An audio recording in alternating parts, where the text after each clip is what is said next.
নমস্কার, কৃষ্ণা টক্স বাংলা চ্যানেলে আপনাদের স্বাগতম। আশা করি পরমেশ্বরের কৃপায় আপনারা সকলেই কুশলে আছেন। আজ এক অত্যন্ত পবিত্র তিথি, মহাশিবরাত্রি। আমাদের এই সনাতন ধর্মে অনেক উৎসব ও ব্রত পালিত হয়, কিন্তু আমরা অনেক সময় যান্ত্রিকভাবে সেগুলো পালন করি, অর্থাৎ তার পেছনের প্রকৃত তত্ত্ব বা মাহাত্ম্য অনুধাবন করি না। আজকের এই বিশেষ আলোচনাটি আপনাদের সেই অজানাকে জানাতে এবং ভক্তির গভীরে নিয়ে যেতে সাহায্য করবে। আসুন আজ আমরা এই মহাশিবরাত্রি সম্পর্কে শাস্ত্রীয় দৃষ্টিভঙ্গিতে জেনে নিই। শ্রীমদ্ভগবদ্গীতার শ্লোকের মাধ্যমে আমরা জানি, এই মায়াময় জগৎ থেকে মুক্তি পেয়ে অমরতার পথে যাত্রা করতে হলে মহাজনের পথ অনুসরণ করা আবশ্যক। আর বৈষ্ণবদের মধ্যে শ্রেষ্ঠ বৈষ্ণব হলেন স্বয়ং মহাদেব। তাই আজকের এই আলোচনা আমাদের অজ্ঞানতার অন্ধকার দূর করে আধ্যাত্মিক আলোর পথ দেখাবে। মহাশিবরাত্রি কেবল উপবাস বা রাত্রি জাগরণের উৎসব নয়, এটি আত্মিক জাগরণের এক মহেন্দ্রক্ষণ। ব্রহ্মসংহিতায় বলা হয়েছে, যেমন দুধ থেকে দই হয়, কিন্তু দই আর দুধে ফিরে যেতে পারে না, তেমনি পরমেশ্বর ভগবান শ্রীকৃষ্ণ থেকেই শিবের প্রকাশ। তিনি কৃষ্ণের গুণাবলী গ্রহণ করেও এক স্বতন্ত্র সত্তা হিসেবে ভক্তদের মঙ্গল করেন। ভাগবতে তাকে বলা হয়েছে বৈষ্ণবানাং যথাসম্ভু, অর্থাৎ তিনি শ্রেষ্ঠ বৈষ্ণব। তিনি সর্বদা শ্রীকৃষ্ণের ধ্যানে মগ্ন থাকেন। আমরা যখন শিবরাত্রিতে তার আরাধনা করি, তখন আমাদের প্রার্থনা হওয়া উচিত, হে প্রভু, আপনি যেমন ভগবান শ্রীকৃষ্ণের চরণে অনন্য ভক্তি লাভ করেছেন, আমাদেরও সেই ভক্তির কণা দান করুন। পুরাণ মতে, সমুদ্র মন্থনের সময় যখন হোলাহল বিষ উত্থিত হয়েছিল এবং দেব দানব সবাই ভীত হয়ে পড়েছিলেন, তখন জগৎকে রক্ষা করতে মহাদেব সেই বিষ পান করেছিলেন। এই ঘটনা আমাদের শেখায় যে প্রকৃত আধ্যাত্মিকতা হল অন্যের মঙ্গলের জন্য নিজের স্বার্থ ত্যাগ করা। স্কন্দপুরাণ ও শিবপুরাণ অনুসারে ফাল্গুন মাসের কৃষ্ণপক্ষের এই চতুর্দশী তিথিতেই শিবলিঙ্গ রূপে মহাদেবের জ্যোতির্ময় প্রকাশ ঘটেছিল। তাই এই রাতে যারা শ্রদ্ধার সাথে বেলপাতা, গঙ্গা জল ও ধুতুরা ফুল দিয়ে তার পূজা করেন এবং সারারাত জেগে হরিনাম ও শিবতত্ত্ব শ্রবণ করেন, তারা জীবনের সমস্ত পাপ ও মায়ার বন্ধন থেকে মুক্তি লাভ করেন। আমাদের হিন্দু সম্প্রদায়ের অনেকের মধ্যেই সচেতনতা অভাব রয়েছে। তারা মনে করেন শিব ও বিষ্ণু হয়তো আলাদা, কিন্তু শাস্ত্র বলে তারা এক তত্ত্বের দুই রূপ, একজন স্রষ্টা, অন্যজন সংহারকর্তা ও পরম ভক্ত। শিবরাত্রির এই ব্রত পালন আমাদের শেখায় ইন্দ্রিয় সংযম এবং কামক্রোধ লোভ রূপ বিষকে দমন করে শিবের মতো শান্ত ও ধ্যানমগ্ন হতে। মায়াপুরের শ্রীধামেও মহাদেবকে ক্ষেত্রপাল হিসেবে পূজা করা হয়, কারণ তার অনুমতি ছাড়া কেউ ভগবত ধামে প্রবেশ করতে পারে না। তাই আসুন আমরা কেবল প্রথা হিসেবে নয়, বরং পরম মঙ্গলের আশা এবং কৃষ্ণভক্তি লাভের কামনায় আজকের এই শিবরাত্রি পালন করি। মহাশিবরাত্রির এই তিথিটি ব্রহ্মাণ্ডের সৃষ্টির এক পরম রহস্যের সাথে জড়িত। শাস্ত্রীয় প্রমাণ অনুযায়ী এই বিশেষ রাতে ভগবান শিব তার প্রলয়ঙ্করী তাণ্ডব নৃত্যের মাধ্যমে যেমন পুরাতন ও অশুভকে বিনাশ করেন, তেমনি এক নতুন আধ্যাত্মিক চেতনার সৃষ্টি করেন। বৈষ্ণব দর্শন অনুযায়ী শিব হলেন সেই সত্তা যিনি মায়ার সংস্পর্শে এসেও মায়াতীত। যেমন শ্রীমদ্ভগবদ্গীতায় ভগবান শ্রীকৃষ্ণ অর্জুনকে বলেছেন যে তিনি গুণাতীত হয়েও প্রকৃতির গুণের ঊর্ধ্বে অবস্থান করেন, তেমনি শিব হলেন ভগবানের সেই গুণাবতার যিনি তম গুণের নিয়ন্ত্রণ করেন কিন্তু নিজে কখনো তমসাচ্ছন্ন হন না। শিবরাত্রির এই ব্রত আমাদের শেখায় যে পার্থিব জীবনের প্রতিটি কষ্ট ও হলাহলকে নীলকণ্ঠের মতো নীলকণ্ঠ হয়ে ধারণ করতে হয় এবং সেই শক্তিকেই কৃষ্ণভক্তির শক্তিতে রূপান্তর করতে হয়।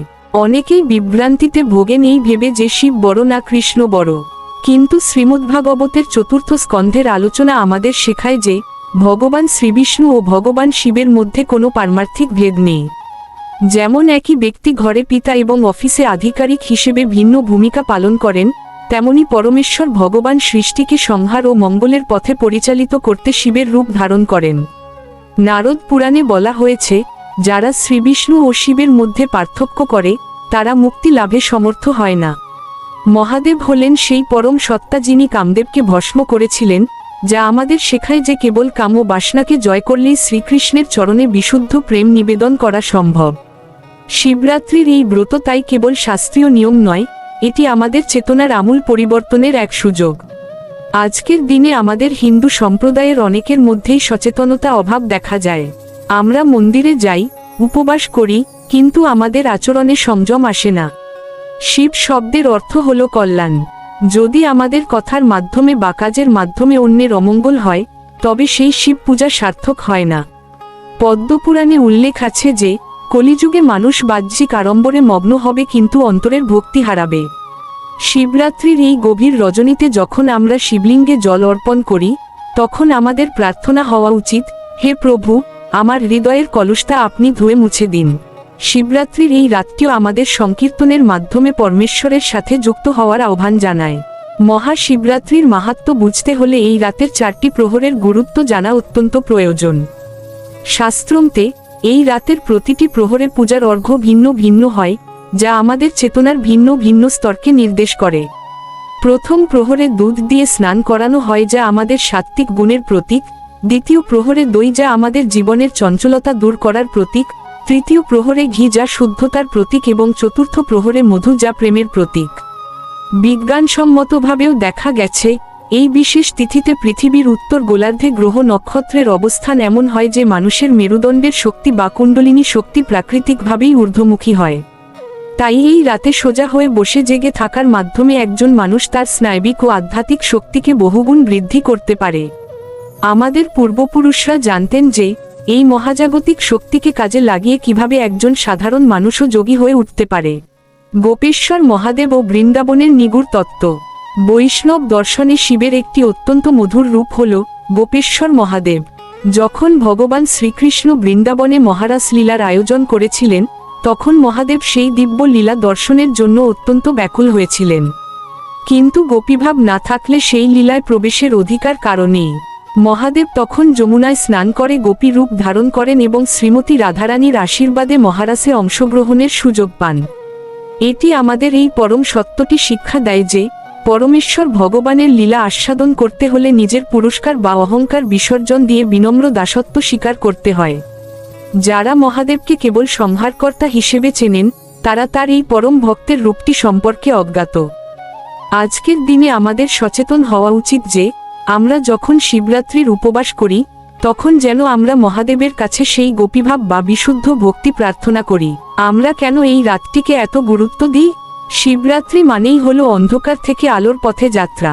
আমাদের এই মানবজীবন মায়া, মোহ আর কামনার অন্ধকারে ডুবে আছে। মহাদেব হলেন সেই পরম সত্তা, যিনি কালকুট বিষ পান করে জগৎকে রক্ষা করেছিলেন। আজকের এই পবিত্র তিথিতে আমাদের প্রার্থনা হওয়া উচিত, হে আশুতোষ, আমাদের অন্তরের যত বিষাক্ত চিন্তা, যত অহংকার আছে, তা তুমি হরণ করে নাও। শিবরাত্রির এই ব্রত কেবল উপবাস থাকা নয়, এটি হলো নিজের ইন্দ্রিয়কে জয় করা। আমাদের বুঝতে হবে যে শিব মানেই কল্যাণ। যখন আমরা মহাদেবের মাথায় জল ঢালি, তখন আসলে আমরা আমাদের চিত্তকে শীতল ও শুদ্ধ করার সংকল্প করি। আমাদের উপলব্ধি করতে হবে যে শিব এবং কৃষ্ণ হলেন একই মুদ্রার এপিঠ ওপিঠ। শিব হলেন গুরুতত্ত্ব, যিনি আমাদের হাত ধরে শ্রীকৃষ্ণের চরণে পৌঁছে দেন। শিবের ভক্তি ছাড়া কৃষ্ণের প্রেম লাভ করা কঠিন, কারণ মহাদেবই আমাদের শেখান কিভাবে ত্যাগের মাধ্যমে পরমাত্মাকে পাওয়া যায়। তাই এই শিবরাত্রিতে আমরা মহাদেবের কাছে প্রার্থনা করব যেন তিনি আমাদের শ্রীকৃষ্ণের প্রতি অচল ভক্তি দান করেন। তিনি সর্বদা শ্রীকৃষ্ণের ধ্যানে মগ্ন থাকেন, তার জপমালায় সবসময় হরিনাম ঘোরে। তিনি কৃষ্ণের চরণে নিজেকে এতটাই সমর্পণ করেছেন যে তার চেয়ে বড় ভক্ত আর কেউ নেই। অহংকার বিনাশের কাহিনী। একবার ব্রহ্মা ও বিষ্ণুর অহংকার ভাঙতে মহাদেব এক বিশাল অগ্নিস্তম্ভ রূপে প্রকট হয়েছিলেন, যার শুরু বা শেষ কেউ খুঁজে পায়নি। এটি প্রমাণ করে যে ঈশ্বরের স্বরূপ অসীম এবং অহংকার দিয়ে তাকে কখনো পাওয়া যায় না। শিবের জটায় গঙ্গা ও কপালে অগ্নির প্রতীকী অর্থ। জটার গঙ্গা হল শীতলতা ও ভক্তির প্রতীক, আর কপালস্থ অগ্নি হল জ্ঞানের প্রতীক। আমাদের মাথা যেন গঙ্গার মতো শান্ত থাকে, কিন্তু অন্তরের জ্ঞান যেন সর্বদা প্রদীপ্ত থাকে, এটাই শিবের রূপের শিক্ষা। কলিযুগের বিষ থেকে মুক্তির উপায়ও শিবোত্যাগ। কলিযুগে চারদিকে অধর্মের যে বিষ ছড়িয়ে আছে, তা থেকে মুক্তি পেতে মহাদেবের মতো ত্যাগের মানসিকতা দরকার। ইন্দ্রিয় সংযম এবং তার শরণাগতিই আমাদের এই ঘোর সময় থেকে উদ্ধার করতে পারে। মহাদেব অত্যন্ত দয়ালু, কেবল এক ঘটি জল আর ভক্তিভরে বিল্বপত্র দিলেই তিনি সন্তুষ্ট হন। তিনি বাহ্যিক আড়ম্বর দেখেন না, কেবল ভক্তের হৃদয়ের সরলতা দেখেন। শ্মশানবাসী শিব ও জাগতিক ত্যাগের শিক্ষা। মহাদেব শ্মশানে থাকেন এটি বোঝাতে যে এই পৃথিবীর সব কিছুই নশ্বর। একদিন সব দেহ ছাই হয়ে যাবে। তাই জাগতিক সম্পদের মায় পড়ে আসল লক্ষ্য যেন আমরা ভুলে না যাই। শিবরাত্রির নির্জলা উপবাসের বৈজ্ঞানিক গুরুত্ব। উপবাস আমাদের শরীরকে বিষমুক্ত, ডিটক্স করে এবং মনের ওপর নিয়ন্ত্রণ বাড়ায়। পাকস্থলী বিশ্রাম পেলে মস্তিষ্কের কার্যক্ষমতা বাড়ে, যা আধ্যাত্মিক সাধনার জন্য অত্যন্ত অনুকূল। পঞ্চাক্ষর মন্ত্র নমঃ শিবায় এর অলৌকিক শক্তি। নমঃ শিবায় এই 5টি অক্ষর আমাদের পঞ্চেন্দ্রিয় এবং পঞ্চভূতের অধিপতি। এই মন্ত্র জপ করলে মনের নেতিবাচকতা দূর হয় এবং চারপাশে এক সুরক্ষা কবচ তৈরি হয়। কিভাবে মহাদেব শ্রীকৃষ্ণের ভক্তি পথ দেখান? মহাদেব হলেন আদি গুরু। তিনি আমাদের শেখান কিভাবে বৈরাগ্যের মাধ্যমে কৃষ্ণের চরণে পৌঁছানো যায়। শিবের আশীর্বাদ ছাড়া হৃদয় শুদ্ধ ভক্তির উদয় হওয়া কঠিন। বাইরে ঠাকুর দেখা বা পূজা করার চেয়েও বড় হলো নিজের ভেতরে তাকানো। আমার ভেতরে কোনো বিষ বা অহংকার লুকিয়ে আছে কিনা তা খুঁজে বের করে মহাদেবের চরণে ত্যাগ করাই হলো প্রকৃত শিবরাত্রি। অর্ধনারীশ্বর রূপ, পুরুষ ও প্রকৃতির ভারসাম্য। শিবের অর্ধনারীশ্বর রূপ প্রমাণ করে যে ঈশ্বর লিঙ্গভেদের ঊর্ধ্বে। এটি জগতের নারী ও পুরুষের সমান অধিকার এবং প্রকৃতি ও পুরুষের অভিন্নতার বার্তা দেয়। দেবাদিদেবের আশীর্বাদে মনের শান্তি লাভের উপায়।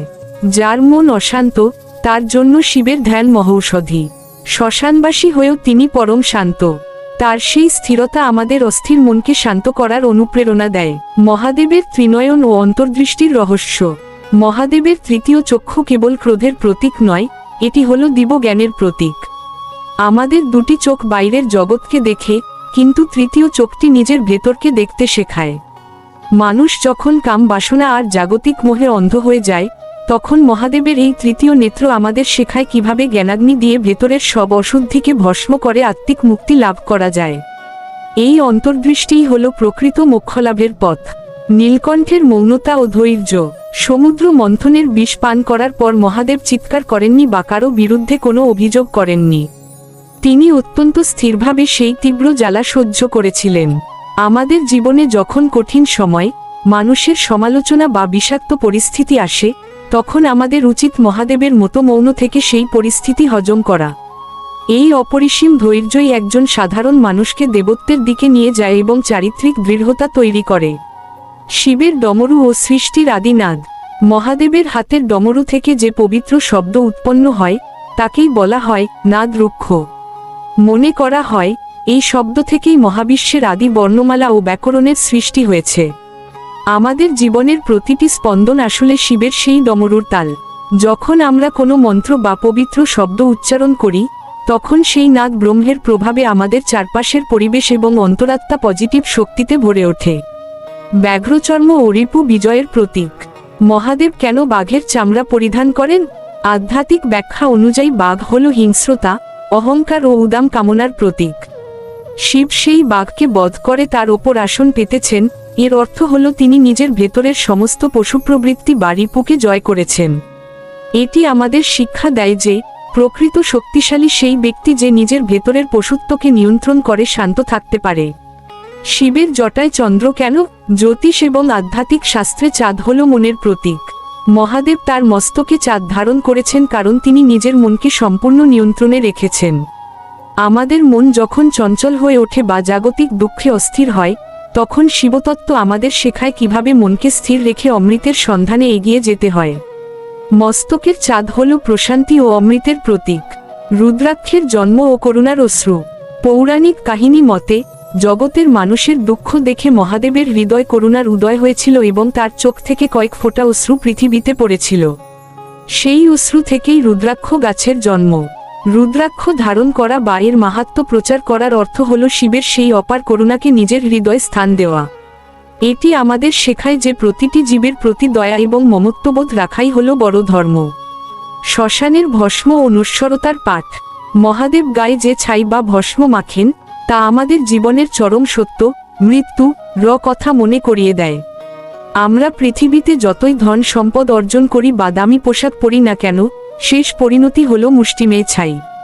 এই নশ্বরতার সত্যটি যখন মানুষ হৃদয় দিয়ে উপলব্ধি করে, তখন তার ভেতর থেকে চিরতরে অহংকার, লোভ এবং অন্যের প্রতি হিংসা মুছে যায়। নটরাজ রূপ ও জীবনের ছন্দ। শিব যখন তাণ্ডব নৃত্য করেন, তখন তিনি মহাবিশ্বের বিনাশ ও পুনর্গঠন ছন্দ বজায় রাখেন। আমাদের ব্যক্তিগত জীবনেও সুখ দুঃখের উত্থান পতন থাকে। নটরাজ রূপ আমাদের শেখায় যে বিনাশ মানেই শেষ নয়, বরং এটি নতুন সৃষ্টির শুরু। দুঃখের মাঝেও জীবনের ভারসাম্য বজায় রেখে আনন্দের সাথে নেচে চলাই হল প্রকৃত জীবন দর্শন। শিব ও পঞ্চতত্ত্বের নিয়ন্ত্রণ। আমাদের এই দেহ মাটি, জল, আগুন, বায়ু ও আকাশ, এই 5টি উপাদান দিয়ে তৈরি। মহাদেব হলেন পঞ্চানন, যিনি এই 5টি তত্ত্বের অধিপতি। শিবের আরাধনা বা ধ্যান করলে আমাদের শরীরের এই 5টি মৌলিক উপাদান শুদ্ধ হয়। যখন শরীরের এই প্রাকৃতিক ভারসাম্য ঠিক থাকে, তখন মানুষ শারীরিক রোগ ও মানসিক অস্থিরতা থেকে মুক্তি পেয়ে সুস্বাস্থ্যের অধিকারী হয়। শিবের ত্রিশূল ও 3 গুণের বিনাশ। মহাদেবের ত্রিশূলের 3টি ফলা হল সত্য, রজ ও তম গুণের প্রতীক। মানুষ সাধারণত এই 3 গুণের মায়ায় আবদ্ধ থাকে। মহাদেব এই ত্রিশূল ধারণ করেন কারণ তিনি এই 3 গুণের ঊর্ধ্বে বা গুণাতীত। ভক্ত যখন একনিষ্ঠভাবে শিবের শরণাপন্ন হয়, তখন ভগবান তার ত্রিশূলের শক্তিতে ভক্তের মায়াজাল ছিন্ন করে তাকে মোক্ষ বা মুক্তির পথে নিয়ে যান। শিবের নীলকণ্ঠ ও ত্যাগের মহিমা। বিষ পান করে মহাদেব নীলকণ্ঠ হয়েছেন, কিন্তু সেই বিষ তিনি পাকস্থলিতে যেতে দেননি, কণ্ঠে আটকে রেখেছিলেন। এর গভীর শিক্ষা হল, জগতের মানুষের দেওয়া কষ্ট বা তিক্ততা আপনি গ্রহণ করুন, কিন্তু তা যেন আপনার আত্মাকে কলুষিত করতে না পারে। অর্থাৎ বাইরে যাই ঘটুক না কেন, আপনার অন্তরাত্মা যেন সবসময় পবিত্র, শুদ্ধ এবং শান্ত থাকে। শিবের এক ভয়ঙ্কর অথচ ন্যায়পরায়ণ রূপ হল কালভৈরব, যিনি সময়ের অধিপতি। সময়কে নষ্ট করা মানেই খোদ ঈশ্বরকে অবমাননা করা। শিবরাত্রির প্রতিটি প্রহর আমাদের শেখায় যে আমাদের জীবনের প্রতিটা মুহূর্ত অত্যন্ত মূল্যবান। একদা মহাদেব দেবী অন্নপূর্ণার কাছে ভিক্ষা গ্রহণ করেছিলেন জগৎকে অন্নদান করার ব্রত পালনের জন্য। দেবাদিদেব হয়েও তিনি ভিক্ষাপাত্র হাতে নিয়েছিলেন কেবল মানুষের কল্যাণে। এটি আমাদের শেখায় যে পরোপকার বা জনসেবার জন্য যদি মাথা নত করতে হয়, তবে তাতে কোনো লজ্জা নেই। প্রকৃত দাতা হওয়ার আগে মানুষের প্রতি বিনয়ী হওয়া প্রয়োজন। মহাশিবরাত্রির নিশীথকালে যখন সারা বিশ্ব নিস্তব্ধ থাকে, তখন আমাদের অন্তরের কলুষতা দূর করার জন্য এটি সর্বোত্তম সময়। পদ্মপুরাণে বর্ণিত হয়েছে যে যারা এই তিথিতে নির্জলা উপবাস থেকে প্রতিটি প্রহরে শিবের অর্চনা করেন এবং শাস্ত্রীয় তত্ত্ব আলোচনা করেন, তাদের হৃদয় শ্রীহরির প্রতি অচলা ভক্তি উৎপন্ন হয়। শিবরাত্রি আমাদের এটাই শিক্ষা দেয় যে জীবনের প্রকৃত সফলতা বাইরের অর্জনে নয়, বরং নিজের ভেতরের কুপ্রবৃত্তিগুলোকে সংহার করার মধ্যে নিহিত। মায়াপুরের এই পবিত্র ধামে আমরা দেখতে পাই ভক্তরা কিভাবে মহাদেবের কাছে প্রার্থনা করেন যেন তিনি তাদের বৃন্দাবনের গোপীভাব অথবা শ্রীরাধাকৃষ্ণের নিত্য সেবায় প্রবেশের অধিকার দান করেন। কারণ শিব হলেন গোপেশ্বর মহাদেব, তার আশীর্বাদ ছাড়া চিন্ম প্রেমের রাজ্যে প্রবেশ অসম্ভব। তাই আজকের এই রজনী হোক আমাদের জন্য এক আত্মসমর্পণের রাত, যেখানে আমরা আমাদের সমস্ত অজ্ঞানতা বিসর্জন দিয়ে পরমেশ্বর ভগবানের চরণে নিজেদের সঁপে দিতে পারি। আমাদের বুঝতে হবে যে অন্তরের সমস্ত কোলাহল শান্ত করে নিজের ভেতর থেকে সেই ওঙ্কার নাদ শ্রবণ করতে পারাটাই এই পবিত্র রাতের প্রকৃত সিদ্ধি। কিন্তু আমাদের পক্ষে যদি সেই স্তরে পৌঁছানো সম্ভব না হয়, তবে আমরা যেন অন্তত এই একটি কাজ করতে ভুলে না যাই, তা হল হরে কৃষ্ণ মহামন্ত্র জপ করা। কারণ এই আধ্যাত্মিক রজনীর গভীর নিস্তব্ধতা আর এই মহামন্ত্রের শক্তি আমাদের মায়ার গোলকধাঁধা থেকে মুক্ত করে পরম সত্য তথা ভগবান শ্রীকৃষ্ণের নিত্য ধামে পৌঁছে দেবে। বন্ধুরা, আজকের এই আলোচনার মাধ্যমে আমরা শিবরাত্রির যে তত্ত্ব ও মাহাত্ম্য জানলাম, তা যেন কেবল কানে শোনার মধ্যে সীমাবদ্ধ না থাকে, আমরা যেন আমাদের জীবনেও সেই সংযম ও ভক্তি জাগ্রত করতে পারি। এই চ্যানেলের প্রতিটি আলোচনা আপনাদের কাছে অত্যন্ত বিনয়ের সঙ্গে উপস্থাপন করা হয়, যাতে আমরা সবাই মিলে পরমাত্মার পথে এগিয়ে যেতে পারি। আমাদের এই পারমার্থিক পথচলায় শ্রীমদ্ভগবদ্গীতা ও শাস্ত্রের গভীর বিষয়গুলো নিয়ে আমরা নিয়মিত দীর্ঘ আলোচনা করে থাকি। দিনের বিভিন্ন সময়ের আয়োজনের পাশাপাশি প্রতিটি সূর্যাস্তের পর যখন ঘড়ির কাঁটা 8-এর ঘর স্পর্শ করে, তখনই আমাদের চ্যানেলে একটি নতুন পূর্ণাঙ্গ আলোচনার দুয়ার উন্মোচিত হয়। আধ্যাত্মিক জিজ্ঞাসার উত্তর পেতে এবং নিজের চেতনাকে শানিত করতে আপনারা সেই সময়টিতে আমাদের সাথে যুক্ত হতে পারেন। ভিডিওটি ভালো লাগলে লাইক ও কমেন্ট করে আপনার মূল্যবান মতামত জানাবেন। আমাদের এই কৃষ্ণভাবনামৃত পরিবারের সদস্য হতে চ্যানেলটি সাবস্ক্রাইব করে পাশে থাকুন। এই সমস্ত আয়োজন মিলন দেবনাথের তত্ত্বাবধানে পরিচালিত হচ্ছে, তবে এর সবকিছুই একমাত্র পরমেশ্বর ভগবান শ্রীকৃষ্ণের অশেষ কৃপায়। হরে কৃষ্ণ।